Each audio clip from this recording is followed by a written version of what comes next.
غير المغضوب عليهم ولا الضالين.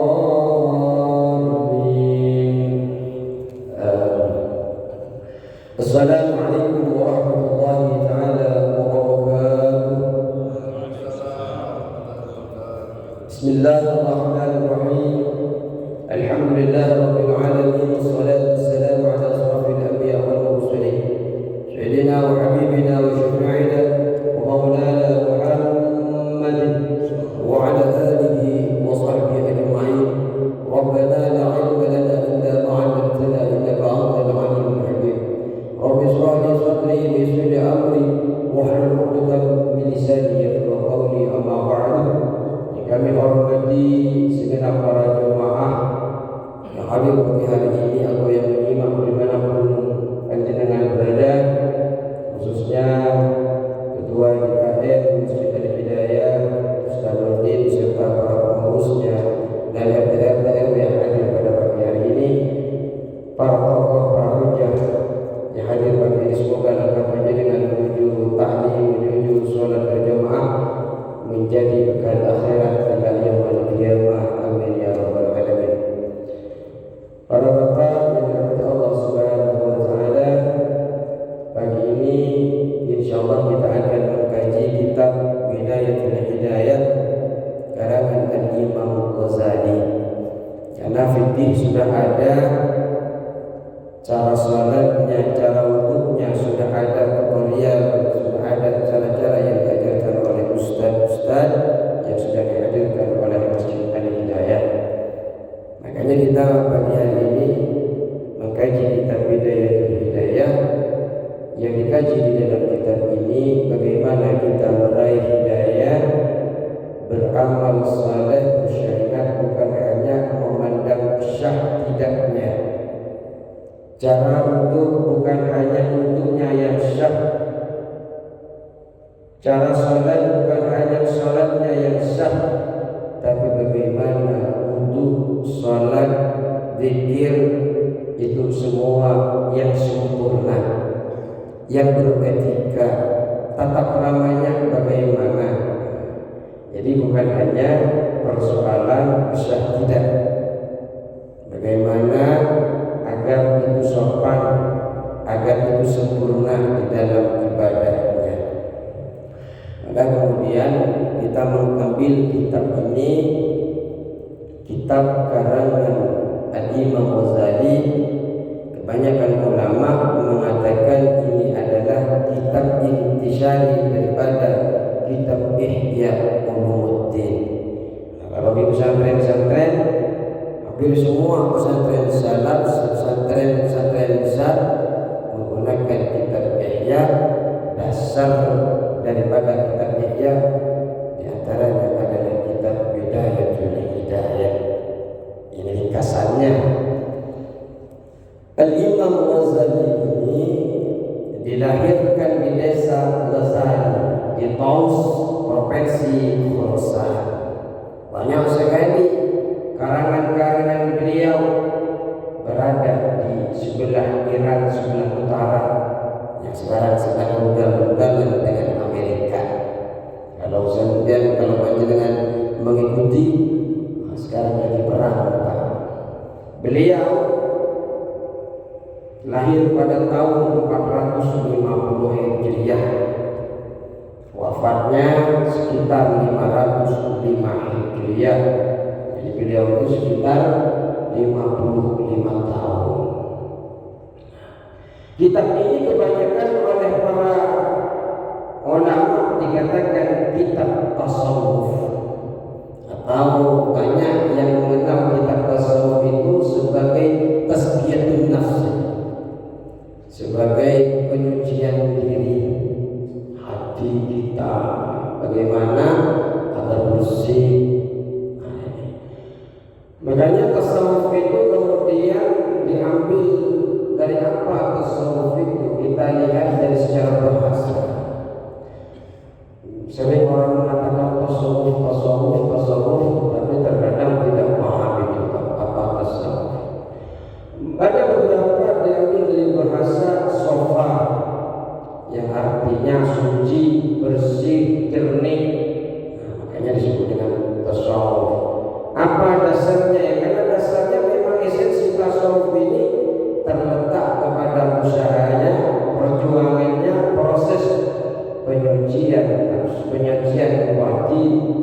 jiwa atau penyucian nafsu, bukan kesucian jiwa itu sendiri, yang juga karena kesucian menyucikan diri ini kemudian ini merupakan tujuan daripada bertasawuf. Hati kita yang keruh, yang kotor, nah ini disucikan, dibersihkan melalui ilmu tasawuf. Makanya diambil dari kata sofa. Ada yang mengatakan ulama diambil dari kata sofa, barisan sof. Kalau panjenengan sholat sof, luruskan sof. Nah ini tasawuf diambil dari kata itu. Karena orang yang bertasawuf rata-rata mereka sholat tidak hanya sholat wajib, tapi mereka juga mewajibkan dirinya sholat fardunya di masjid. Makanya juga di dalam kitab Ihya Ulumuddin, tasawuf ini adalah ilmu thariqi ilal akhirah, ilmu cara menuju atau jalan menuju akhirat, di mana ilmu ini adalah ilmu ahwalil qulub, ilmu yang membicarakan tentang hati, wa tadkhilu 'ala al-maqaid, dan juga ilmu tasawuf ini yang membersihkan dari sifat-sifat yang tercela, wa tahdiyatuha bil fadail, dan menghiasi dari sifat-sifat terpuji. Banyakkah orang-orang ibadah kepada Allah, orang suka sedekah, orang yang suka salat malam, tapi di hadapan Allah Subhanahu wa taala ternyata amal-amal yang banyak itu tidak bisa menyelamatkan dia di akhirat, tidak bisa memasukkan dia ke surga Allah Subhanahu wa taala. Kenapa? Ada hati yang tidak bersih. Salatnya sah, wudunya sah, tapi terkadang amal solehnya tidak diterima oleh Allah Subhanahu wa taala. Kenapa? Karena ada kotornya hati di dalam diri kita. Nah ini diantara tujuannya kita mengkaji tasawuf. Insyaallah kita akan mengkajinya secara luas, kita akan membicarakan itu apa saja, mulai bangun tidur sampai menuju tidur lagi. Karena kata Imam Ghazali, kita ini tidak bisa taat kepada Allah Subhanahu wa taala kecuali kita ini memperhatikan diri kita, langkah kita, gerak-gerik kita untuk menuju ketaatan kepada Allah. Mulai bangun tidur sampai menuju ke tempat tidur lagi. Dan ini kitab ini sebagai kompas, sebagai buku panduan bagaimana kita mendatangkan diri kita untuk taat. Nah ini insyaallah. Makanya kita menggunakan kitab ini ya biar tidak muter-muter, ataupun biar kajiannya kajian sekarang tentang ini, 3 bulan tentang ini lagi. Nah ini kalau kita kan ya nyambung terus insyaallah. Baik, kita akan mulai daripada membaca Muqaddimah. Bismillahirrahmanirrahim. Qala musannif rahimahullah taala wa nafa'ana bi 'ulumi fid dharain amin. Bismillahirrahmanirrahim, dengan menyebut nama Allah yang Maha Pengasih lagi Maha Penyayang. Jadi bismillahirrahmanirrahim ini luar biasa, 4 kalimat yang diberikan khusus umat Islam. Al-Quran itu ada 114 surah, ada 30 juz. Di dalam Al-Quran itu terkandung 6.666 ayat. Ada yang membahas tentang perintah, ada yang membahas tentang naskah mansukh, ada yang mencegah, ada yang isinya tentang sejarah, dan banyak lagi. Seluruh apa yang ada dalam Al-Quran yang 114 surah, 30 juz, terdapat isinya, kesimpulannya ada di dalam surah Al-Fatihah. Isi kandungannya ternyata ada di dalam surah Al-Fatihah. Apa yang ada di dalam Al-Fatihah, kata ulama, terutama kata Syekh Nawawi Al-Bantani, apa yang ada di dalam surah Al-Fatihah, kandungan intisarinya ada di dalam kalimat Bismillahirrahmanirrahim. Apa yang ada di dalam Bismillahirrahmanirrahim, kandungannya ada di dalam titik babnya. Makanya kalau kita membahas Bismillah, ini 1 tahun bisa tidak selesai. Kalau pertemuannya seminggu atau setiap minggu tidak perlu ketemu. Bismillah itu banyak, saya punya kitab segini hanya membahas tentang Bismillahirrahmanirrahim. Bismillahirrahmanirrahim ini juga ada kalimat Ar-Rahman dan Ar-Rahim. Di situ diambil sama dari kata rahmah. Memang kasih sayang Allah. Ada Ar-Rahim, ada Ar-Rahman, ada Ar-Rahim. Ulama tafsir mengatakan Ar-Rahman ini adalah kasih sayang Allah yang diberikan. Sebagian tafsir ada yang menjelaskan seperti itu. Ar-Rahman ini adalah kasih sayang yang Allah berikan kepada seluruh makhluk yang ada di muka bumi, di alam semesta ini. Baik dia orang yang taat kepada Allah atau yang tidak taat kepada Allah, baik dia muslim atau muslim, semua dapat rahmatnya Allah Subhanahu wa ta'ala. Makanya walaupun dia durhaka kepada Allah, Allah tidak mengurangi kesehatannya, Allah tidak mengurangi rezekinya. Malah banyak yang tidak beriman kepada Allah yang lebih kaya, naga-naga yang dikenal di dalam media mungkin lebih banyak non-muslim. Allah tidak mengurangi karena durhaka. Nah, ini yang dimaksud dengan Ar-Rahman. Tapi ini diberikan hanya di dunia milik kita yang namanya Ar-Rahim. Ketika kita wafat dengan kalimat La ilaha illallah Muhammadur Rasulullah, sebanyak apapun dosa yang kita miliki, sedalam apapun kita dilanda neraka, namanya kita berdosa di goreng. Cuma ketika kita wafat dalam keadaan iman, masih ada potensi rahimnya Allah Subhanahu wa ta'ala, kasih sayangnya Allah, yang kemudian ini tetap selamat masuk ke dalam surganya Allah Subhanahu wa ta'ala. Dan ini hanya diberikan rahimnya Allah ini kepada umat Islam, kepada kita semua. Dan juga Bismillahirrahmanirrahim ini adalah kalimat yang luar biasa. Setiap perkara kullu amrin libani la yubda' bi Bismillahirrahmanirrahim fa huwa aqdamu aqdar. Jadi kalau ada amal baik yang nilainya oke, nilainya baik di sisi dunia dan akhirat, tidak dimulai dengan kalimat Bismillahirrahmanirrahim, fa huwa aqdamu aqdar, itu hilang keberkahannya. Makanya jenengan kerja, jenengan mau berangkat usaha, mau berangkat ke masjid, jangan lupa membaca Bismillahirrahmanirrahim. Kenapa?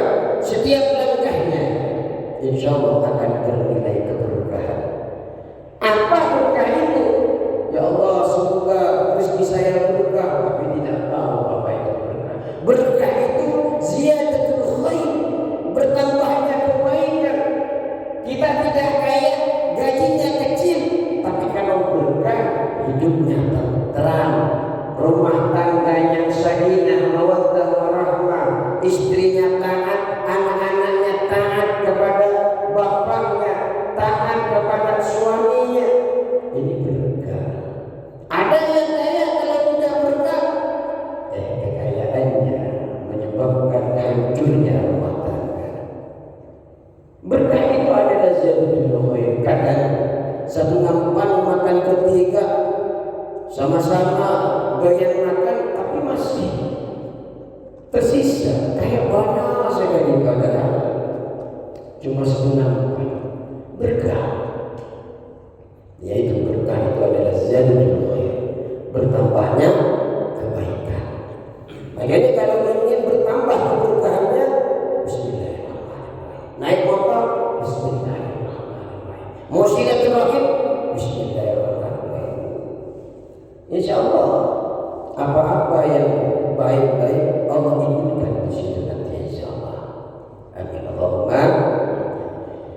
Dan juga bismillahirrahmanirrahim ini senjata kita untuk membentengi kita dari syaitan. Syaitan itu mengatakan la'atiyannahum min bayni aydihim wa min khalfihim wa min an aymanihim wa an syama'ilihim. Syaitan ini berjanji, Pak, akan datang kepada kita, akan menguji, mencoba diri kita di hadapan kita, uji dari belakang kita, uji dari kanan kita, uji dari kiri kita. Nanti kita akan pelajari nama-nama syaitannya, nama-nama jebdesnya. Syaitan itu punya keturunan, punya jebdes, punya tugas, ada namanya yang selalu mengiringi kita mulai bangun pagi menuju kepada kasur. Makanya bismillah ini hadiah kepada kita. Kita ini, Pak, karena diganggu oleh setan dari depan, dari belakang, kanan, kiri, maka ada doa yang sulit untuk ditolak oleh Allah karena tidak ada gangguan setan, yaitu ketika kita menghadap ke atas dan ketika kita sujud. Di situ setan tidak ada, karena menjadi setan mencobanya, mengujinya dari depan, dari belakang, dari kanan dan kiri. Baik, kita lanjut. Qala Syekhul Imamul Alimul Allamah, berkata Asy-Syaikh Al-Imam yang menjadi imam, Al-Alim yang alim, Al-Allamah yang sangat alim, Hujjatul Islam yang menjadi hujjahnya umat Islam, wa barakatul anam yang memberkahi seluruh manusia. Siapa beliau? Abu Hamid, namanya kunyahnya Abu Hamid, nama aslinya Muhammad ibnu Muhammad ibnu Muhammad al-Ghazali al-Tusi. Qaddasallahu ruhahu. Jadi kita masih baca muqaddimah, Pak, intinya belakangan. Karena kalau tidak dibaca muqaddimah, rentan tidak selesai sampai akhir. Makanya semoga dengan semua yang datang pada hari ini Allah berkahi umurnya, Allah berikan kesehatan kepada panjenengan dan bisa ditaklim sampai sampai akhir hayat kita. Amin ya rabbal alamin. Qaddasallahu ruhahu, semoga Allah menyucikan ruhnya Al-Imam Ghazali wa nawwara dharihahu, dan menerangi kuburnya Al-Imam Ghazali. Amin. Semoga Allah mengabulkan doa kita itu. Alhamdulillah. Adapun segala puji, jadi segala puji, Pak, lillahi, milik Allah.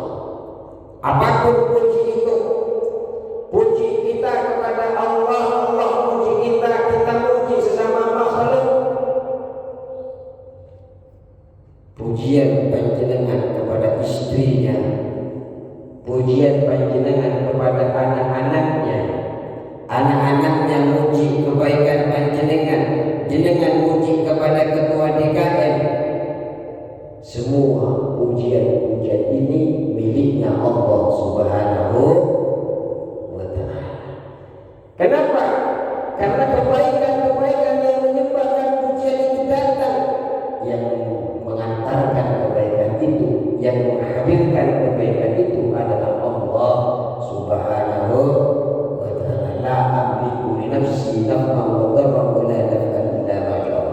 Kita ini tidak bisa menghadirkan kemanfaatan, kemudaratan kepada diri kita kecuali atas izin Allah Subhanahu kita pahami agar apa? Tidak merasa jumawa. Siapapun kita yang berilmu, yang punya pangkat, yang punya harta lebih, yang memiliki kemampuan, tidak merasa lebih daripada orang lain. Semua itu adalah milik Allah Subhanahu wa taala. Hatta kepada orang muslim, ini juga di dalam kitab Nasaihul Ibad dilarang kita merasa lebih baik daripada mereka. Kenapa? Kita tidak tahu akhir hayat kita. Apakah kita masih dalam kalimat la ilaha illallah Muhammadur Rasulullah? Sebaliknya, mereka muslim tidak tahu, jangan-jangan mereka sebelum wafat mereka bersyahadat kepada Allah Subhanahu wa taala. Makanya pujian-pujian itu, kemampuan apapun yang dipuji itu adalah kembali kepada Allah Subhanahu wa taala. Haqqa hamdihi, dengan sebenar-benar memujinya. Wassalatu wassalamu ala salawat dan salam yang selalu kita bacakan, Allahumma shalli ala Muhammad itu selalu tercurah limpahkan ala khairi khalqihi, atas paling baiknya makhluknya Allah. Siapa manusia paling baiknya Allah? Muhammad, nyatanya Nabi Muhammad sallallahu alaihi wasallam. Rasulihi, Muhammad yakni rasulnya Allah. Muhammad rasulnya Allah, pesuruhnya Allah, utusannya Allah, wa abdihi, dan hambanya Allah. Al-Imam Ghazali di dalam muqaddimahnya ini ingin mengajarkan kepada kita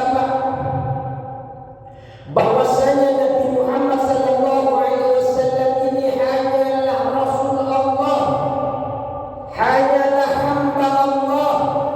Panjenengan boleh memuji setinggi-tingginya kepada Nabi Muhammad, tapi jangan lupa Nabi Muhammad hanyalah seorang hamba.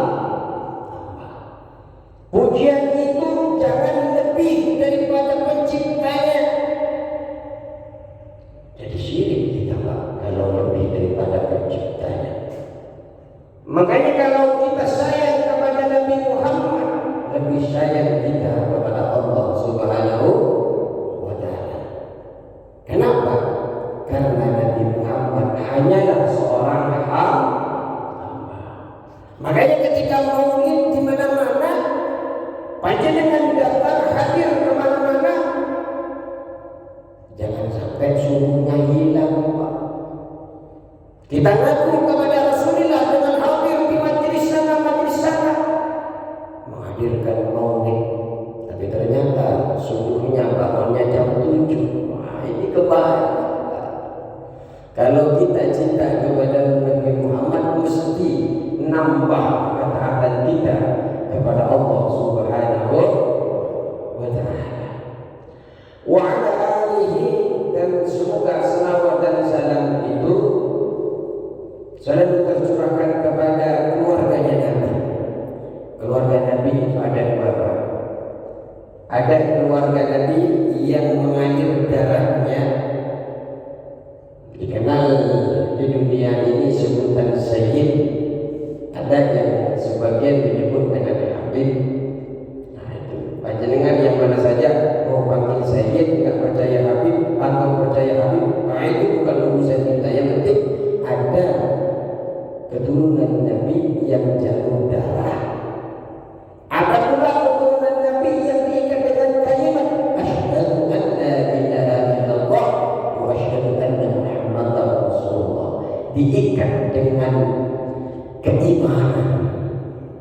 Dan itu kita semua yang dianggap keluarga Nabi Muhammad sallallahu alaihi wasallam.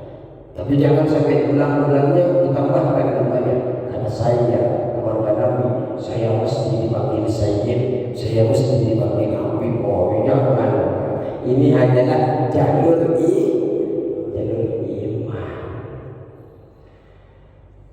Kata ulama, ini yang paling penting. Salawat itu seharusnya lebih penting ngalir kepada umat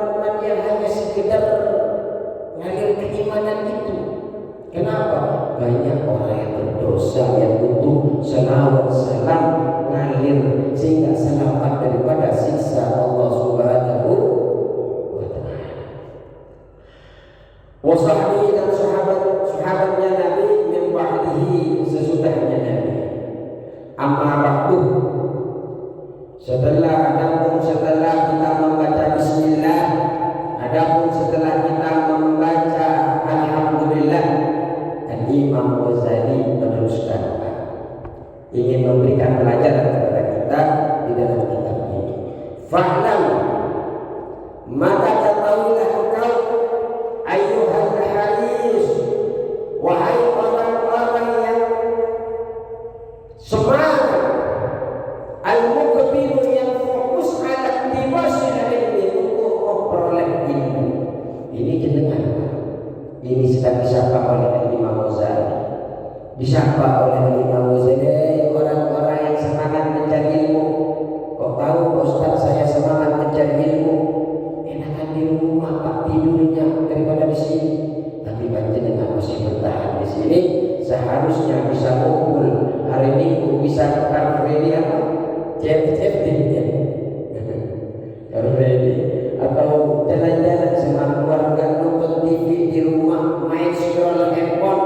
Tapi panjenengan masih duduk taklim di sini.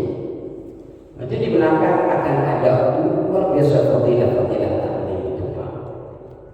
Disapa Imam Ghazali, hai orang-orang yang sedang fokus memperoleh ilmu, yang semangat mencari ilmu, al-mudhim min nafsihi, yang menampakkan dirinya sidqahu wa tarakkus ilaih, orang yang menampakkan kesungguhan, kesemangatan dengan memperoleh ilmu itu.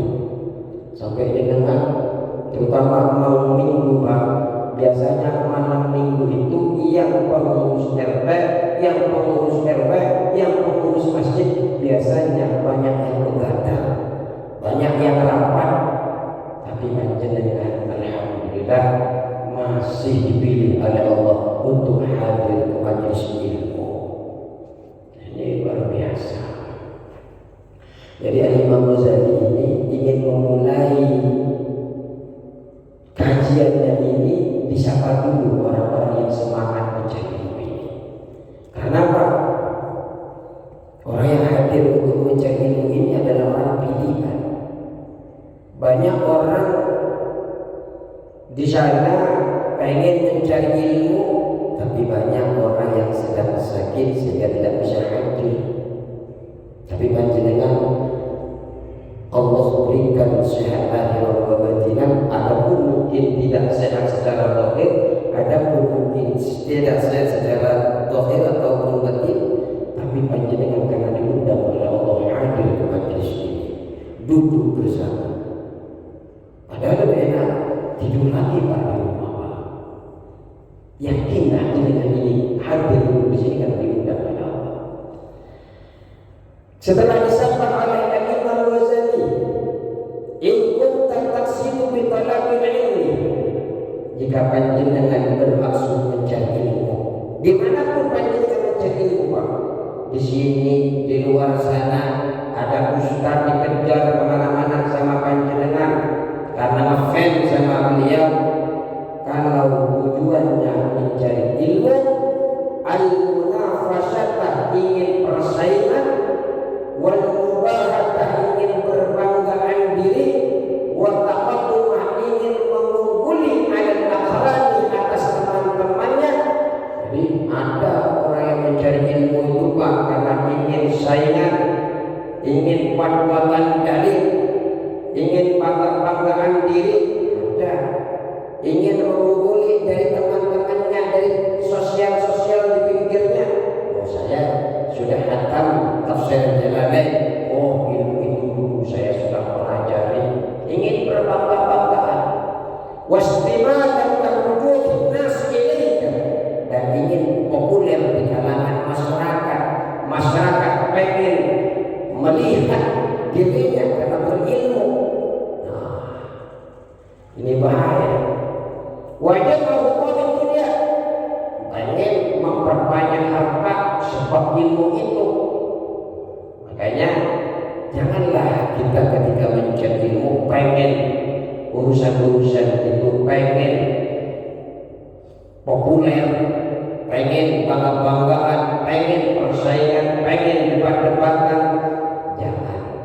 Kenapa? Kata Imam Ghazali, fa'in kasani, panjenengan ini sudah berusaha dengan niat itu, dengan niat yang kita bahas tadi, fi hadbinika, di dalam merobohkan agama panjenengan, wa ihlaki nafsika, dan membinasakan diri panjenengan, wa bayyi akhiratika, dan menjual akhirat panjenengan, dijual di dunia dengan dunia panjenengan.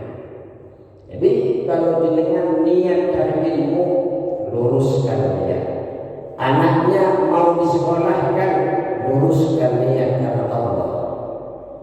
Perihal jurusan yang dipilih dunia akhirat, tergantung niatnya Pak.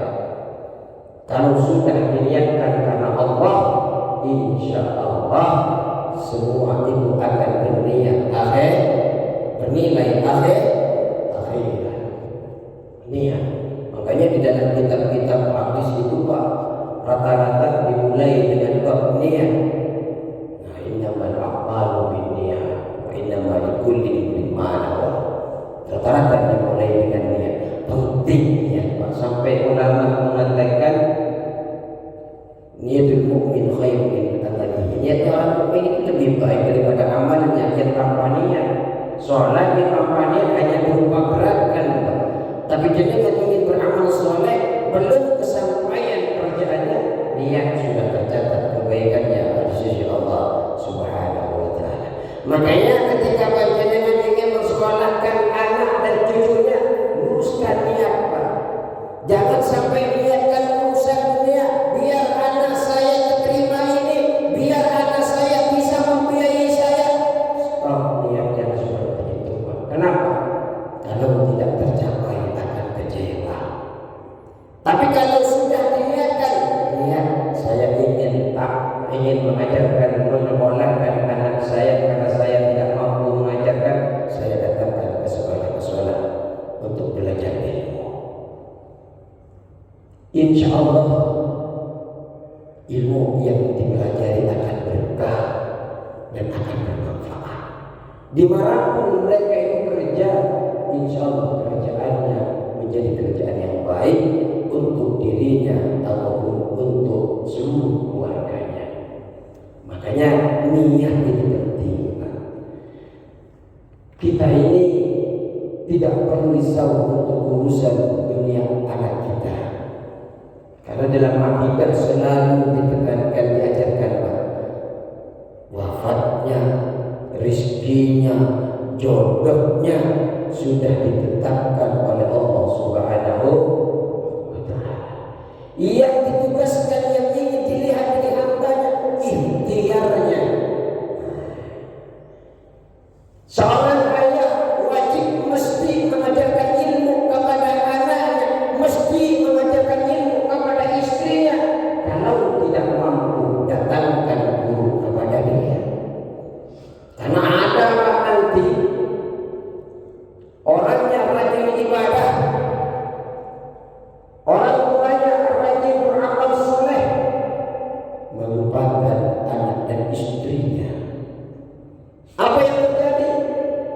Setelah masuk ke dalam kubur, dibangkitkan oleh Allah, pengen dimasukkan ke surga, jangan dulu, ada urusan dengan saya. Ternyata anaknya narik, istrinya narik.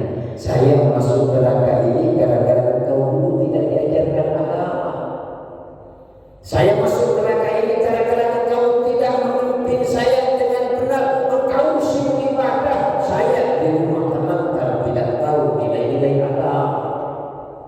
Ini Pak, kalau memang panjenengan tidak mampu mengajarkan anak dan istrinya, konsultasi dengan ketua DKM, dengan para pengurusnya. Di sini sudah banyak majelis taklim. Ajarkan mereka, terutama tentang yang mesti mereka ketahui, tentang haid untuk para ibu-ibu, tentang sholat, tentang cara bagaimana berwudu, mesti diajarkan. Yang paling penting adalah benahi tentang niatnya yang bagus. Kenapa? Kalau niatnya karena persaingan, berbangga diri, mengungguli atas teman-teman ingin populer, fasufak buka hasilun. Transaksi panjenengan yang seperti itu rugi Pak. Watijarah buka berkerotun. Adapun perdagangan panjenengan ini tidak laku, niatnya sudah salah. Makanya Pak, ya betul-betul belajar ilmu karena Allah Subhanahu wa Ta'ala. Saya lihat jam, nanti kalau saya biasanya taklim sejam Pak. Taklim sejam. Karena kita panjenengan merupakan pilihan Allah yang dihadirkan ke majelis ini, maka mari kita menikmati. Dan saya sebenarnya hanya membantu membacakan kitab ini Pak, untuk memberikan pelajaran nasihat. Saya masih anak-anak, tapi kami hanya membantu. Ketua TKM juga membantu hadirnya ilmu, hadirnya karangan kitab salafus saleh, orang-orang yang kita kenal kebaikannya sampai kepada kita semua. Kita lanjut. Jadi kalau panjenengan ingin mensekolahkan anaknya, panjenengan mau cari ilmu itu sendiri, niatnya dikarenakan Allah Subhanahu wa Ta'ala, bukan karena lain. Sampai wa yu'allimuka mu'inun laka 'ala isyanika. Sampai kata Imam Ghazali, guru yang menolong atasmu 'ala isyanika wa syarikun laka, dan juga merupakan partner bagi panjenengan fi usranika, di dalam kerugian panjenengan. Jadi sampai guru yang mengajarkan kalau salah niat dia akan dapat dampaknya Pak. Makanya kalau panjenengan ada guru di sini, baik guru TBK, TBA, ataupun guru SD, SMP, SMA, ataupun dosen, sebelum mengajarkan, ajarkan niat dulu yang lurus kepada para anak didiknya. Kenapa? Takut kita seperti perkataan Imam Ghazali ini, wa huwa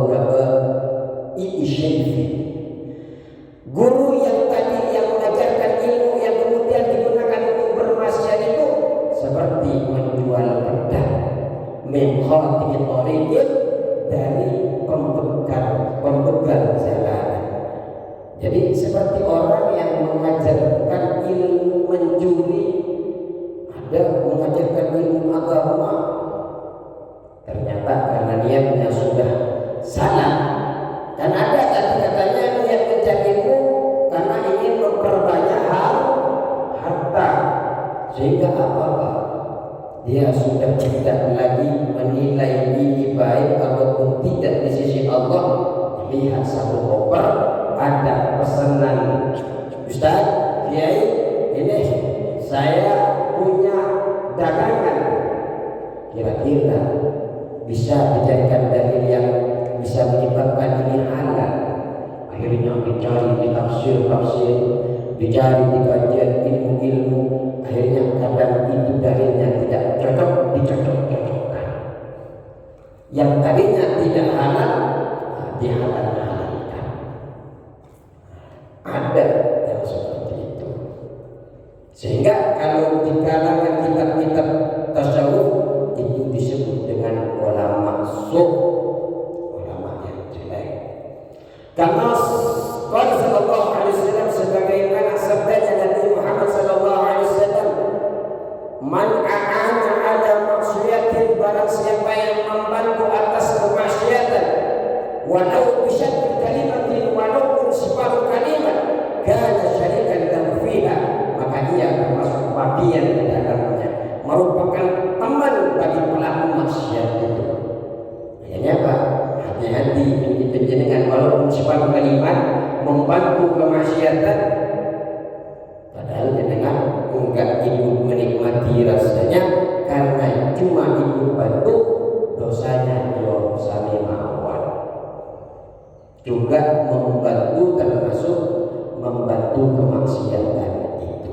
Sama guru karena mengajarkan ilmu tadi yang tidak diarahkan untuk niat baik, ngaji Quran, nilainya Quran akhirat. Tapi ketika niat, ya Allah, suaranya enak, suaranya apa, tapi niatnya hanya mencari duit. Ini tidak baik. Niatkan akhirat. Kalau kemudian di samping ilmu itu Allah berikan kelebihan harta, nah itu bonus dari Allah Subhanahu wa Ta'ala. Wa in kanat niyaduka, kalau sudah niat panjenengan ini wa qasduka dan tujuan panjenengan bainaka wa bainallah Ta'ala, di antara panjenengan dan di antara Allah Subhanahu wa Ta'ala, min talabil ilmi, dari mencari ilmu, ada hidayah, ingin mendapatkan hidayah, ingin mendapatkan petunjuk. Dona mujarab riwayat, bukan hanya sekedar pengen dengar cerita saja, masuk kuping kanan, keluar kuping kiri. Kalau niatnya pengen untuk hidayah, untuk mendapatkan petunjuk daripada Allah Subhanahu wa Ta'ala, kata Imam Ghazali, fa'abshir, maka berbahagialah panjenengan. Kenapa kita panjenengan ini harus bahagia, Pak? Ketika duduk di majlis ini karena pengen dapat hidayah karena Allah Subhanahu wa Ta'ala, fa innal malaikah, maka sesungguhnya para malaikat tabsutu laka ajnihata, membentangkan untuk panjenengan sayap-sayapnya. Sayap malaikat dibentangkan kepada panjenengan yang sedang ida masyita, yang apabila panjenengan sudah melangkah untuk majlis ilmu. Jadi di dalam kitab Tauhid itu dari kata seperti itu. Jadi dibentangkan sayapnya. Wahidan bahri, ikan-ikan yang ada di lautan tastaghfir laka idza syahida, mengucapkan istighfar, memohon ampunan kepada panjenengan. Ikan-ikan yang ada di lautan itu memintakan ampunan kepada panjenengan jika panjenengan berjalan menuju majlis ilmu karena Allah Subhanahu wa Ta'ala, atau karena ingin mendapatkan hidayah. Di mana Pak Ustaz? Di sini nggak ada lautan Pak Ustaz. Nah, di pinggir got ini ada nenek-nenek kecil. Tapi kita mintakan ampunan luar biasa. Walakin, dan akan tetapi, yang bagi sepantasnya laka bagi panjenengan anta'lama qabla kulli syai', mestinya panjenengan ini Pak harus mengetahui sebelum tiap-tiap sesuatu, sebelum menjalankan sesuatu, melakukan sesuatu, kata Imam Ghazali, mesti mengetahui dulu apa yang panjenengan harus ketahui. Annal hidayah, bahwasanya hidayah itu allati hiya samaratul ilmi, hidayah itu adalah buah dari ilmu. Ini Pak poinnya. Banyak kita selalu berdoa kepada Allah, ya Allah, berikanlah saya hidayah, berikanlah anak-anak saya hidayah, berikanlah istri saya hidayah, tapi tidak pernah diajarkan, tidak pernah disuruh untuk ikut taklim. Panjenengan pengen hidup, pengen dapat hidayah, tapi tidak pernah berangkat ke masjid taklimnya yang disiapkan oleh Masjid Al-Hidayah, maka potensi untuk dapat hidayah itu tidak ada, Pak. Kenapa? Karena hidayah itu adalah samaratul ilmi, buah daripada ilmu. Bagaimana panjenengan bisa panen kalau panjenengan belum pernah menanam? Menanam itu adalah mencari ilmu itu, Pak, yang kemudian karena pengetahuan itu tumbuhlah yang namanya buah. Panjenengan hadir untuk sholat berjamaah. Kira-kira tadi yang sholat berjamaah subuh itu ada yang muslim tidak, Pak? Ada yang muslim itu berjamaah? Tidak ada. Kenapa? Karena dia tidak tahu bahwasanya Allah Subhanahu wa Ta'ala adalah sebenar-benarnya Tuhan, bahwa Nabi Muhammad adalah utusannya Allah. Kalau kita kan tahu, karena pengetahuan ini yang kemudian mengantarkan kita hidayah, mengantarkan hidayah kepada kita, karena hidayah sudah masuk kepada kita.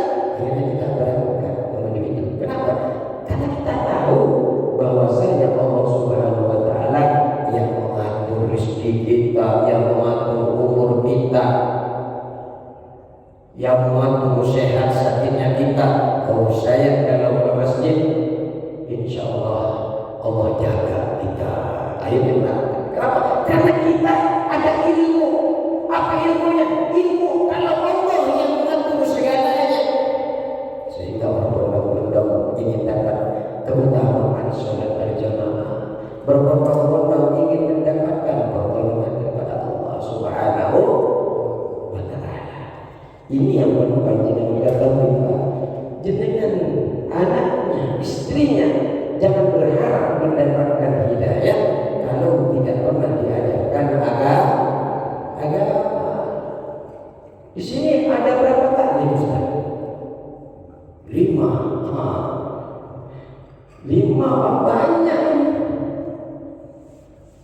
Ustaz Nuruddin ketika ditanya oleh Allah nanti, ketika ada yang tidak dapat hidayah, ketika mereka bermaksiat, sudah lepas kewajiban beliau sebagai yang memimpin pemuka agama di sini. Ya Allah, kami sudah datangkan Ustaz agar mereka ikut ta'lim. Kami sudah mengarahkan, menginfokan lewat grup, tapi ternyata mereka tidak hadir. Tapi ketika beliau tidak mengadakan ta'lim seperti ini, pengen masjidnya makmur, gimana bisa makmur? Bagaimana bisa bergerak hatinya? Sedangkan mereka tidak punya pengetahuan untuk ke situ. Akhirnya didatangkan. Makanya luar biasa panjenengan pagi ini, insya Allah panjenengan ini karena diundang oleh Allah Subhanahu wa Ta'ala. Laha bidayatun wa nihayatun wa zahirun wa batinun. Bagi hidayah itu ada permulaan dan ada akhir, dan hidayah itu bisa diketahui secara zahir dan batin. Insyaallah ini penjelasannya akan panjang, dan ini akan, kalau ada kesempatan, insyaallah kita akan bahas di minggu yang ada, di bulan yang akan datang. Semoga panjenengan sehat walafiat dan bisa kita bertemu lagi insyaallah di bulan depan dalam kesempatan yang sama, dalam keadaan sehat dan berkah. Amin ya rabbal alamin. Cukup sekian untuk permulaan kajian ini. Yang penting tetap yakin bahwa tidak akan pernah rugi orang yang tahu. Yang rugi itu orang yang tidak tahu. Makanya tidak akan pernah rugi panjenengan belajar hari ini dari duduknya. Makanya usahakan panjenengan sebelum taklim, usahakan yang itikaf, biar saya malaikat sudah dapat, ikan-ikan sudah mintakan ampunan. Ada potensi pada pahala yang lain, yaitu daripada itikaf panjenengan. Allah berubah ila Allah. Setelah itu kita mulai diskusi. Assalamualaikum warahmatullahi wabarakatuh.